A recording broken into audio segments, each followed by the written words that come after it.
Hey,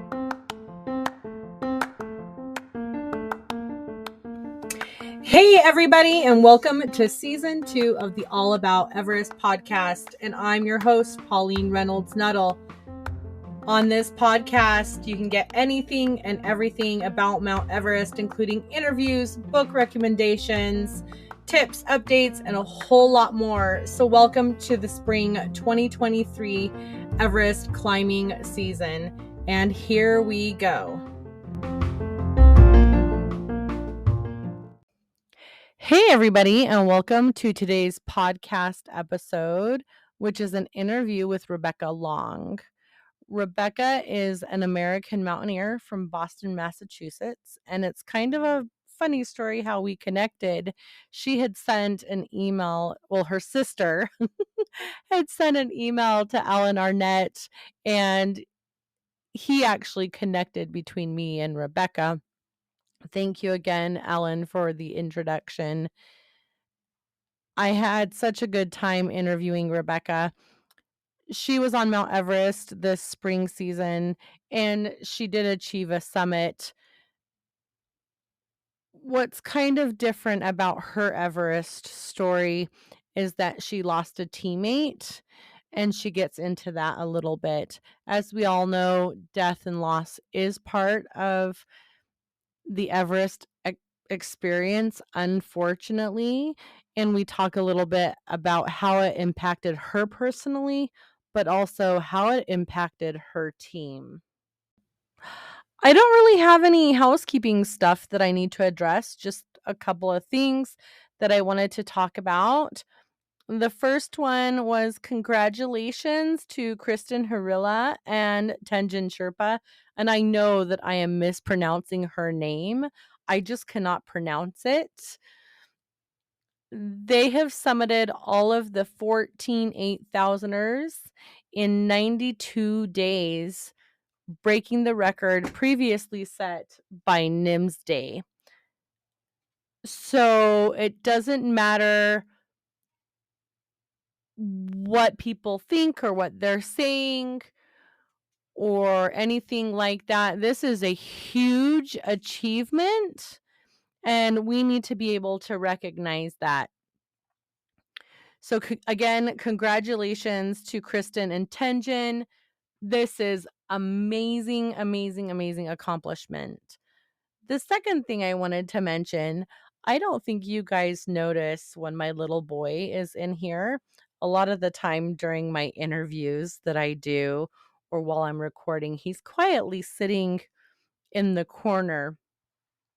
And last week when I was interviewing Alan Arnette, he very quietly listened, and today he's like, "Can we listen to the dude?"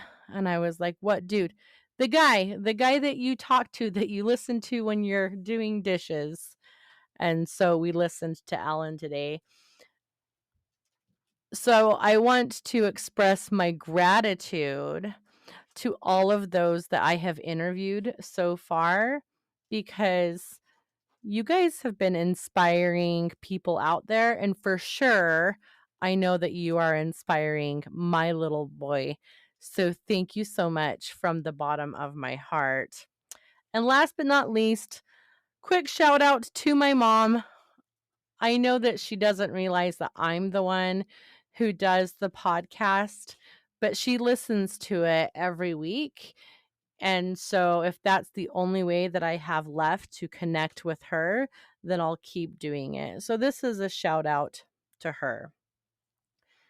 I have no idea who's going to be on the podcast next week, because as I was saying to Rebecca today, people are always on adventures. You never know where they're going to be, especially mountaineers, because tomorrow they could be available.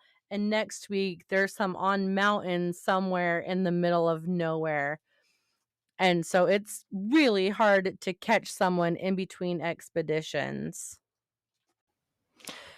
I am getting ready for a camping trip in Oregon. We're going to Bend, not to explore. We're going to my sister's wedding. And of course, if you go to Bend, you have to go camping. One of the things that has been extremely helpful is all of the gear that I have gotten in the last couple of months in my nomadic subscription box. It starts at $29.99, and one of the best things about it is all of the gear that's in there. So as I was going through everything, almost all of the stuff that I have for me and the kids is stuff that we have gotten through our nomadic boxes. I've been a subscriber since 2018, and I'm talking headlamps, camping pillows, water bottles, coffee, granola bars, all of this stuff I've gotten from my nomadic boxes. And as a thank you, our readers, if you use the code Everest, get 10% off any of their orders. You can also find the link in the show description. So, as I mentioned at the beginning of this episode, today is an interview with Rebecca Long. She's 29 years old from Boston, Massachusetts. And she is just such a sweetheart. We talk about some of the hard things when it comes to mountaineering, including losing a teammate. And who knows, maybe she and I will go on a climb together. I really am contemplating seriously going to Kilimanjaro next year. I'm 99.9% sure that I've been convinced, and she might just go with me. Anybody else want to go? And just let me know. Out of Rebecca's entire interview, the last 5 minutes when she talks about what she learned being on Mount Everest, that touched me. What she said, that needs to be something on a t-shirt and needs to be a slogan on a sticker on a water bottle. Very thought-provoking, yet simple at the same time. So I hope you listen all the way to the end. And here we go for the interview with Rebecca Long. Hey, everybody. I want to welcome Rebecca Long to the podcast today. Thank you so much for joining us, Rebecca. Thanks so much, Pauline. I love your podcast. It's such an honor to be invited on here. I'm just glad that you had the time to meet up with us. So you climbed this year on Mount Everest. Let's go back a little bit to what got you started into climbing mountains. Yeah, absolutely. So, I mean, ever since I was a little kid, I've loved getting outside. I've loved hiking, and I really loved staying active. So I discovered mountaineering just a couple of years ago, and I feel like it marries those two things really well, like staying active, sports, and also hiking. So, and as a naturally competitive person, I kind of just hooked onto it. So I first started on Mount Rainier in Washington. I fell in love with that. I loved everything about it, like the people that I would meet, just the skill set that you needed to be able to climb. Just watching the sunrise around you as you're summiting is just one of the most powerful things that I've ever experienced. So instantly I was hooked. I did Cotopaxi in Ecuador, and then Aconcagua in Argentina, and then made the big decision to climb Everest. And you come from an area that doesn't really have mountains, does it? Well, our mountains are really nothing compared to, the Great West or the Himalayas, obviously, but we have, we have New England has the White Mountains, so Mount Washington, and then up in Maine we have Katahdin. So we have some decent mountains, but yeah, you're right, nothing really enormous. And why did you decide to do Everest this year in 2023? So a couple different reasons. So since I just started mountaineering a couple of years ago, Everest has always kind of been in the back of my mind as a really cool goal that I've loved to do.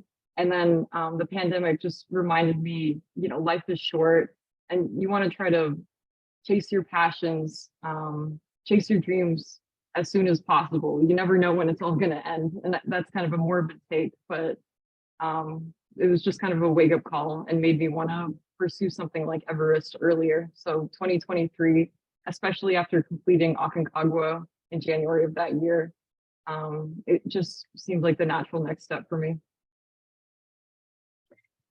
And what were you doing before you decided to climb Mount Everest? What was your day job? So I worked at a large corporate bank, actually, in a derivative service. So basically, I was helping with like trading derivative products. So yeah, I had to leave that job in order to do Everest because unfortunately they wouldn't let me take leave that long.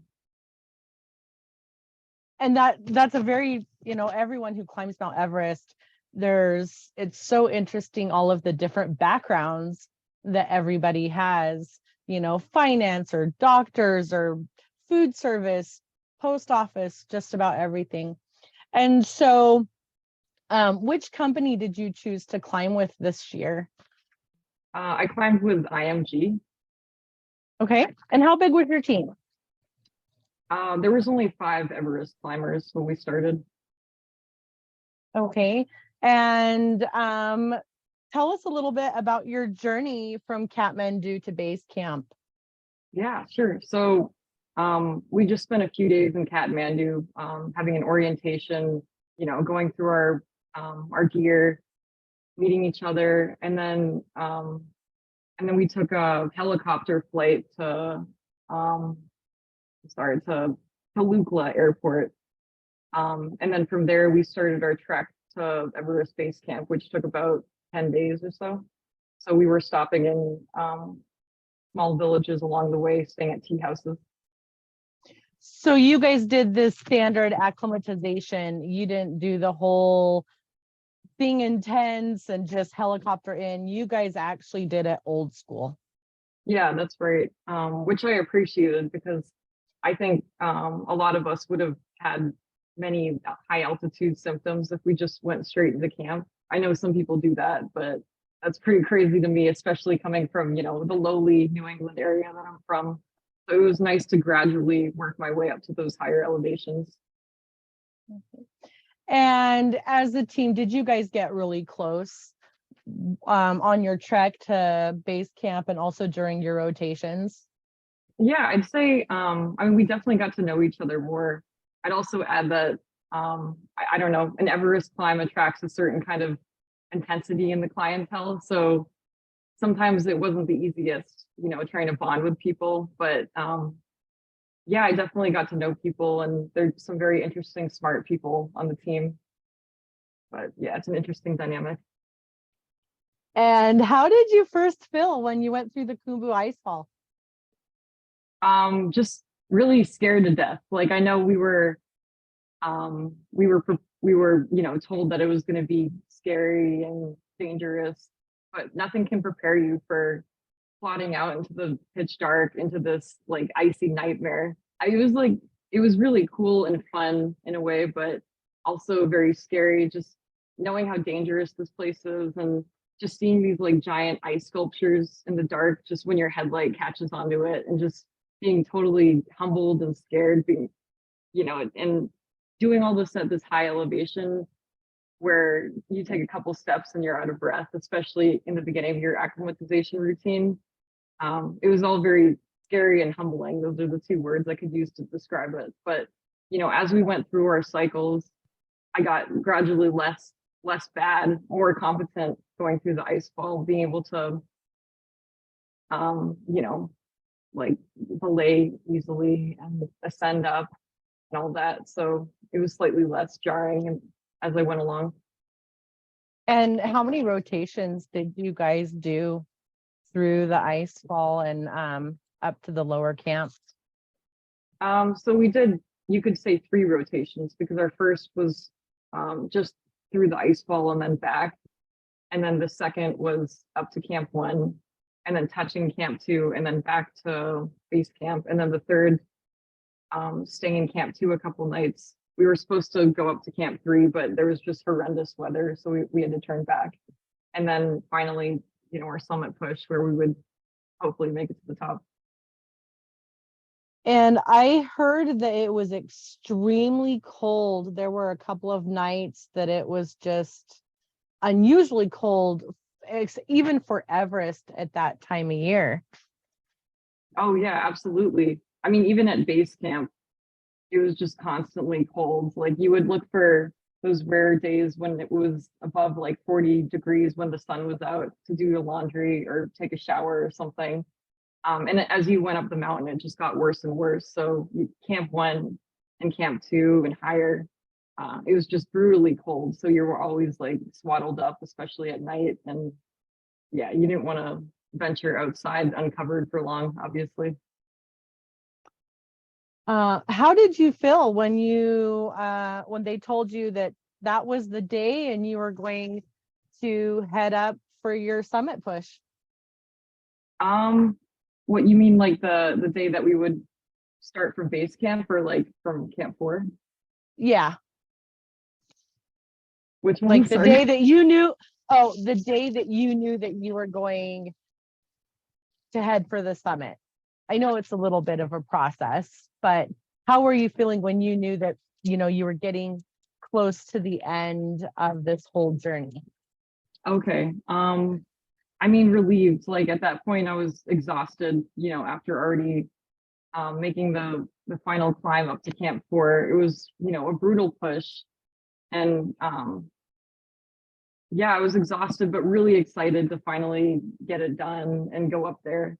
So yeah, it was just like years of culmination, years of effort culminating like in this final push. I just was excited to get it done.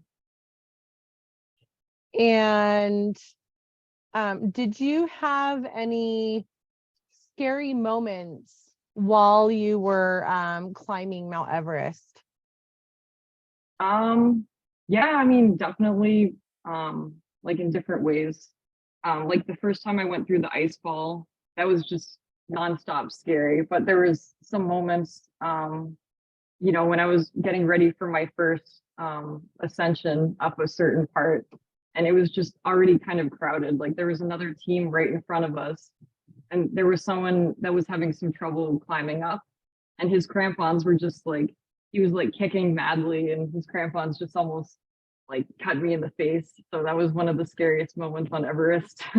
Something I never expected that would happen.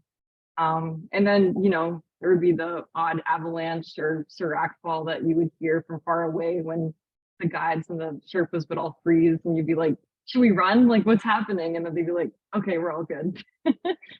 But moments like that, yeah, probably many more that I'm not thinking of. Well, yeah, because people forget to hook onto the line, or they don't take care of their crampons or things like that. And you know it if you don't know what you're doing, or even when you do, and you're telling me right now that you almost got hit in the face with someone's crampons, that's scary. I mean, Yeah, totally. very often, but I can only imagine. I would not want that to happen to me. Yeah, totally. Wasn't expecting it. So, we had talked. I had talked to someone else who'd been up there this year that had lost a teammate, and I understand that one of your teammates had passed away, which made your whole experience very different and harder in a way. Yeah. Yeah, absolutely. So, I mean, there was a member of our team, his name was Jonathan. Um, he was awesome from the start. Like, I really liked this guy. He was a little bit older, but had a lot of wisdom, a very experienced climber. In the beginning, we were doing a lot of our hikes, our approach hikes together. There was one moment that I remember, it was like a very difficult section of this hike. And he probably saw that I was struggling a bit. So he offered me one of his AirPods, and we each listened to like some inspirational gospel music as we made our way up. And it was kind of like, I don't know, we didn't talk much, but it was just like a really powerful moment of camaraderie, and just like a really sweet thing for him to do that he didn't have to do. And he was just within our small group of 5. He was like constantly a voice of kind of moderation, like calming people down. There was a lot of really passionate, like passionate voices in our group, but he was kind of always there moderating and keeping everything cool. So he passed away suddenly on one of our acclimatization rotations, and it was just a terrible shock to everyone since he was such a healthy and skilled climber, and actually a doctor too. So yeah, that was just terrible. And then, on a selfish personal level, I it was devastating to me too because it totally changed. Not only did I really miss him like as a friend and as a teammate, but it just changed the team dynamic, and it made it much more like caustic and much more just aggressive. So yeah, like losing him was traumatic and really like sad, and I feel for his family because he was an amazing person. And yeah, I mean, he was doing something that he loved. Doesn't make it any less terrible, but that's something that you could say. And that is one of the actualities of climbing in the Himalaya, climbing Mount Everest and all of these other 8,000-meter peaks, is that, death can happen, but it should never be minimized. What did your family think? I mean, what were their concerns when you told them, hey, I'm going to go climb Mount Everest? Well, just shock and denial at first, um, anxiety about their daughter and really being like, maybe you should spend a few more years getting ready. We love you. It's like a dangerous mountain. Please don't do this. And then after figuring out that I wasn't going to back down, just acceptance, and then just pumping me up, being really excited for me. Like they've thrown me a pre-Everest party with like a lot of close family friends and family. And they just threw me a post-Everest party too. So they've totally accepted this mountaineering venture of mine. But yeah, it was definitely hard at first to really get them on board. But once they were all in and just super encouraging, always there with advice and encouragement throughout the time I was on the mountain. Um, yeah. And and I'm going to circle back a little bit. With your teammates' death, did it kind of make everything a little bit more real and even harder because you knew that this could happen, that death does happen? It's right in front of your face now. Yeah, absolutely. Because I mean, there's no way to ignore it anyway. Not that I was doing that before, but when it's something so close to home, so personal, it's just right there all of a sudden. And you're suddenly at um, you're you're just at like a turning point where you have to decide, is this worth going on? Because obviously there's a risk for anyone. If he was such a healthy, experienced climber and he passed away like that, it could happen to me. And it even sent one of our teammates home who was so freaked out about, it happening and didn't want to like that to happen to him. So, um, and I even had that moment where I was deciding whether this would be worth it for me to continue. But, I decided, would Jonathan want me to give this up and head back, or would he want me to continue? And so in a way, it almost gave me like more of a motive to reach the summit in his honor. And that is a decision that a lot of climbers make and have made in the past, that they have decided, to abandon their climb and maybe come back in a couple of years when they lose a teammate, or they make the decision like you did to follow through and do it anyway in memory of their teammate. It's a very common, decision when the situation happens. Yeah, that makes sense. So would you do it again? Everest again? Yep. Not for a while, I don't think. I got my Everest fill for at least a couple of years. It was like a very powerful experience, life changing, absolutely. But I don't know if I would do it again unless like I had a real purpose. Maybe I was doing it with someone, or I don't know, doing it in honor of someone else. But at this point, I'm all Everested out. And are you going to continue mountaineering? Do you have any projects that you have planned, or are you just kind of done in general for right now? Yeah, I would definitely like to continue with mountaineering. I would like to do the 7 summits, maybe over a couple years, nothing too crazy.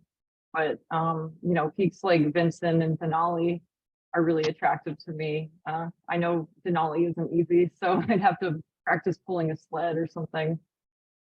Maybe Karstens in Papua New Guinea once it opens up.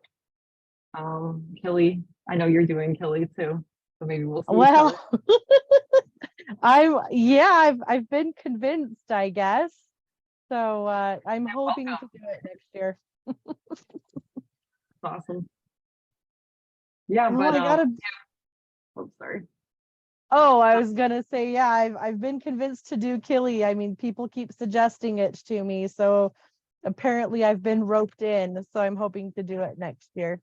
That's Maybe what get happens. a maybe get a group of all of the people that I've talked to on the podcast, and we'll all do it together. That would be awesome. Yeah, please do that. I'll definitely go if you do. All right, that's the plan then. I'll let my friends know. What's the date? That would be fun. Cool. Last but not least, what is the biggest lesson that you learned from climbing Mount Everest this year? The biggest lesson that you learned? Um, I'd say just maybe this wasn't the absolute biggest, but this one sticks with me. So the summit is just the halfway point. So instead of like giving all that you can, just to get to the summit, remember that you have basically like another half to go. So just kind of be reasonable and don't push yourself all the way just to get to the summit, because I wasn't in any dangerous position, but on the way down, I feel like I was suffering, just so tired, and all these injuries were just like creeping their way out, that I somehow soldiered through my way up just to get to that summit. But yeah, coming down, that's like when most accidents and most deaths actually happen, because people let their guard down, or they just don't budget enough energy or supplies to get down. So yeah, I think that's just generally an important thing to remember, and just keep telling yourself, have to get all the way back down. So just conserve your energy as much as possible. I think that's something that not a lot of people think about. And I think that's a good lesson. Hey, thank you so much for joining us, Rebecca. And hopefully we'll talk to you again if you continue in mountaineering. Yeah, thank you so much again, Pauline, for having me on. This has been awesome. I hope you guys enjoyed the interview with Rebecca. Short and sweet and to the point. She's such an amazing person, and you can really see her resilience, especially when we're talking about the loss of her teammate, Jonathan Sugarman, and how it affected her. Most times, a lot of climbers that have lost a teammate, they don't like to open up about it, and she was very real. No one talks about that decision of, do we continue or do we go home after the loss of a teammate? And I'm glad that she talked us through her decision. One of the things that I was thinking about as I was interviewing her is she has this moxie and resilience. And it reminded me of how the Boston community stuck together and helped each other heal after the Boston Marathon bombing in 2013. And you can see the resilience of those people like come through as Rebecca's talking. She's just such a sweet person, and I hope I get to talk to her again. Fun fact about her, she is also a twin, and she's actually 29. It seems that a lot of the media outlets have been reporting that she was 28, and she was very quick to correct me. Um, she was such a sweetheart. I have a sister and an aunt that I'm really close to named Rebecca. So this made the interview extra special. And that's all I have for today, guys. I can't wait until next week. Who knows who we'll have on the podcast? And until next time, climb your own climb.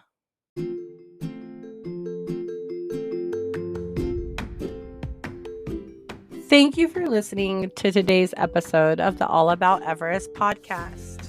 We would love it if you would rate, subscribe, and follow wherever you listen to your podcast. You can find us on social media at All About Everest Podcast or at Mama Bear Outdoors. You can support our podcast by subscribing to our Patreon or by buying us a coffee. Until next time.